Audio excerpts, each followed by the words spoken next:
माता को अब नहीं भटकने देंगे, और शीश भले कट जाए लेकिन गाय नहीं कटने देंगे। कि युगों युगों से भरत भूमि की शान रही गौ माता है, और इस मिट्टी के कण कण की पहचान रही गौ माता है। शायद बहुतों को यह पता नहीं होगा कि गौ माता का उद्भव कहां से हुआ, गौ माता पैदा कहां से हुई।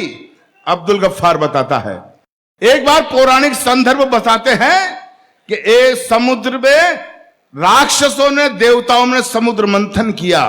एक तरफ देवता थे, एक तरफ राक्षस थे। समुद्र को मथा गया, मथा गया, मथा गया, तो समुद्र में से कई चीजें प्रकट हुई।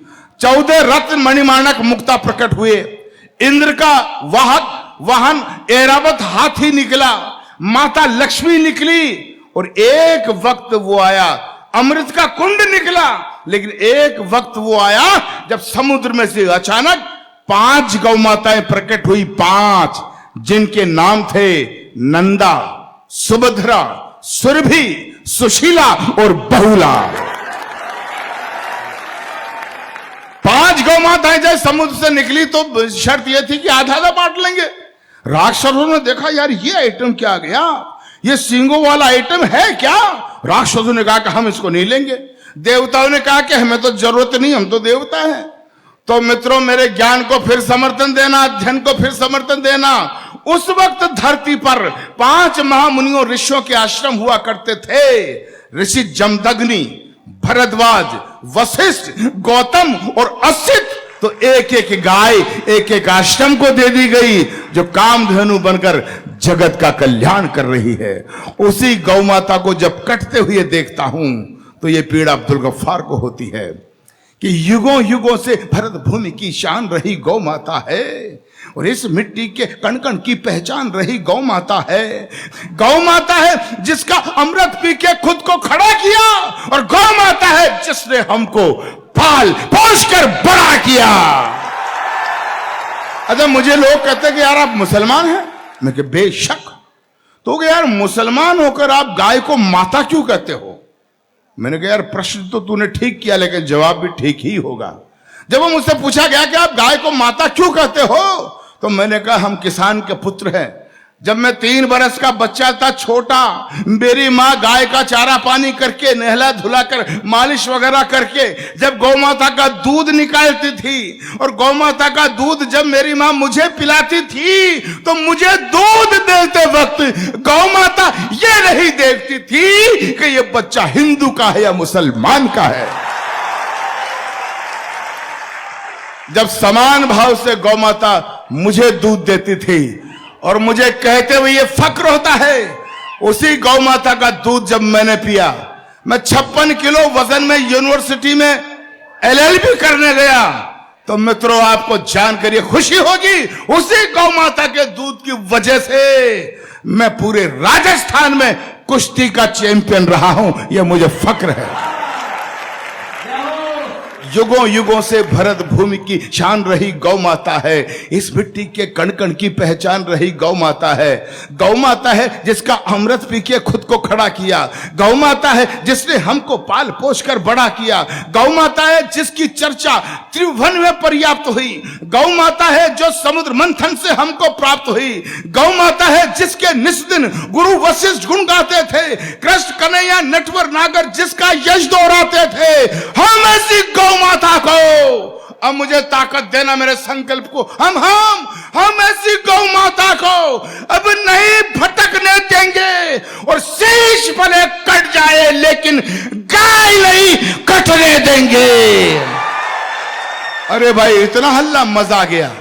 मैं तो समर्थन में पाकर गदगद हो गया, लेकिन इतनी कविता मैं रायबरेली में बोल रहा था पिछले महीनों, इतनी बोली कि मेरे समुदाय का एक आदमी आ गया टोपी ओढ़कर, जालीदार बनियान पहनकर, हाथ में चारू छुरा लेकर, बोला चाकू छुरा लेकर, बोला अच्छा मियां गाय को माता कहेगा, गाय के अवध्य की बात करेगा, अगर दोबारा बोला तो तेरी जुबान काट ली जाएगी, तुझे गोली मार दी जाएगी। मित्रों वो मुझे धमकाते रहते हैं, लेकिन पूरा देश जानता है जब से मैंने कविता लिखी है, मैं हर मंच पर इसे पढ़ता आ रहा हूं, और मुझे धमकाने वाले मेरा बाल भी बाका नहीं कर सके। क्यों? क्योंकि मैं अच्छी तरह से जानता हूं कि संकट कटे मिटे सब पीरा, जो सुमरे हनुमत बलबीरा। जिस आंगन में गाय नहीं वो घर भूतों का डेरा है। जिस आंगन में गाय नहीं रहता घनघोर अंधेरा है, और जिस आंगन में गाय नहीं वो घर भूतों का डेरा है। अरे जिस आंगन में गाय नहीं, अगली पंक्ति में समर्थन देना, जिस आंगन में गाय नहीं यमदूत वहां पर हंसते हैं, और जिस आंगन में गाय बंधी हो देव वहां जा बसते हैं। भाई मजा आ गया इस गौ माता की कविता को इतनी शिद्दत से आप सुन रहे हैं कि जिस आंगन में गाय नहीं रहता घनघोर अंधेरा है, जिस आंगन में गाय नहीं वो घर भूतों का डेरा है, जिस आंगन में गाय नहीं यमदूत वहां पर हंसते हैं। तो जिस घर में गौ माता हो वो घर फूले वो फलता है, जिस घर में गौ माता हो खुशियों का दीपक जलता है, जिस घर में गौ माता हो उस घर के भाग संवर जाते। गाय पूंछ को पकड़ लोग वेतरणी पार उतर जाते। तो गौधन का वध करने वाले, गौधन का वध करने वाले द्रोही कंस कहते हैं, और गौपालक के घर में बंसी नटवर श्याम बजाते हैं। और अंतिम पंक्तियां रख रहा हूं इस कविता की, अंतिम पंक्तियां कि त्रेता युग में गौ माता की महिमा अजब निराली थी, ऋषि मुनियों की हर इच्छा ये पूरी करने वाली थी। अंतिम पंक्तियों में एक शब्द आएगा, आबे जमजम। आबे जमजम मक्का मदीना का वो पवित्र जल होता है जो हमारी अंतिम सांस होती तो मुंह में दिया जाता है, और ये मान्यता है कि उसके पीने से हमें जन्नत मिलती है। अंतिम पंक्तियां निवेदन कर रहा हूं, वीडियोग्राफी हो रही है, पूरा भारत सुनना चाहता है। मैं हैवरा में सरेआम एक वसीयत कर रहा हूं, शब्द याद रखना, आबे जमजम मक्का मदीना का वो पवित्र जल है। लेकिन अब्दुल गफ्फार क्या कहता है, बस 3 मिनट मुझे शांति से देना, समर्थन करने की ताकत हो तो ऐसा समर्थन करना कि मेरी थकान दूर हो जाए। त्रेता युग में गौ माता की महिमा अजब निराली थी, और ऋषि मुनियों की हर इच्छा ये पूरी करने वाली थी। त्रेता युग में गौ माता की महिमा अजब निराली थी, ऋषि मुनियों की हर इच्छा ये पूरी करने वाली थी। कामधेनु कल्याणी मां पर, कामधेनु कल्याणी मां पर जब जब संकट आए थे, परशुराम ने फर्श से गोहंता मार भगाए थे। और पंक्ति सुनना कि द्वापर में तो गौ माता ने हर एक बोल बदल डाले, द्वापर में तो गौ माता ने हर एक बोल बदल डाले, और गाय चरैया श्री कृष्ण ने हर भूगोल बदल डाले। कि त्रेता युग में महाभारत का सबको ज्ञान होगा, अब्दुल गफ्फार गौ का चमत्कार बताना चाहता है।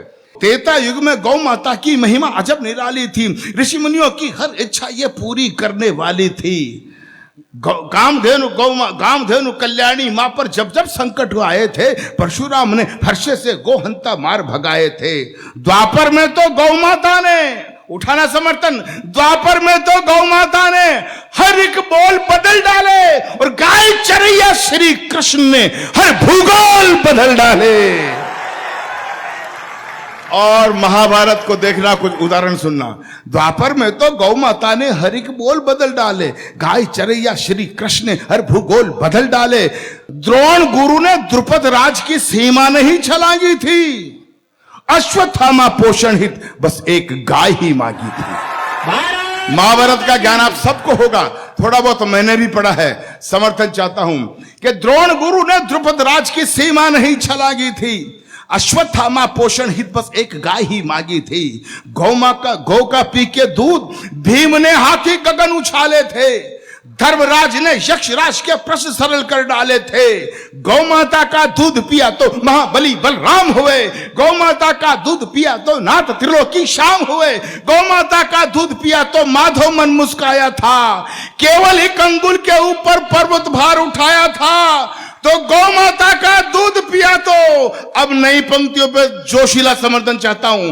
गौ माधव मन मुस्काया था, केवल एक अंगुल के ऊपर पर्वत भार उठाया था। एक भविष्यवाणी भी कर रहा हूं, समर्थन देना मेरी ताकत को। गौ माता का दूध पिया तो माधव मन मुस्काया था, केवल एक अंगुल के ऊपर पर्वत भार उठाया था। गौ माता का दूध पिया तो, गौ माता का दूध पिया तो बीज नया ही बोलेंगे। गौ माता का दूध पिया तो बीज नया ही बोलेंगे। यदुवंशी शिवपाल यहाँ के चीफ मिनिस्टर हो लेंगे। यदुवंशी शिवपाल यहाँ के चीफ मिनिस्टर हो लेंगे। तो सपना तो सुनना अंतिम पंक्तियां, इसीलिए कहता हूं, क्या हिंदू क्या मुस्लिम सबने गायों का सम्मान किया। हजरत पाक मोहम्मद ने भी गौ रक्षा का ज्ञान दिया। जाबे आबे जमजम याद रखना और मुझे बिठाना तालियों के उपहार के साथ। क्या हिंदू क्या मुस्लिम सबने गायों का सम्मान किया। हजरत पाक मोहम्मद ने भी गौ रक्षा का ज्ञान दिया। इसीलिए मैं भी गौ का संकल्प हृदय में भरता हूं। इसीलिए हे वरा वालों, एक वसीयत करता हूं कि मेरा अंतिम पल जब आए, मेरा अंतिम पल जब आए, मेरा हृदय खिला देना और आबे ज़मज़म से पहले गौ मां का दूध पिला देना। गौ मां का दूध पिला देना। गौ मां का दूध पिला देना।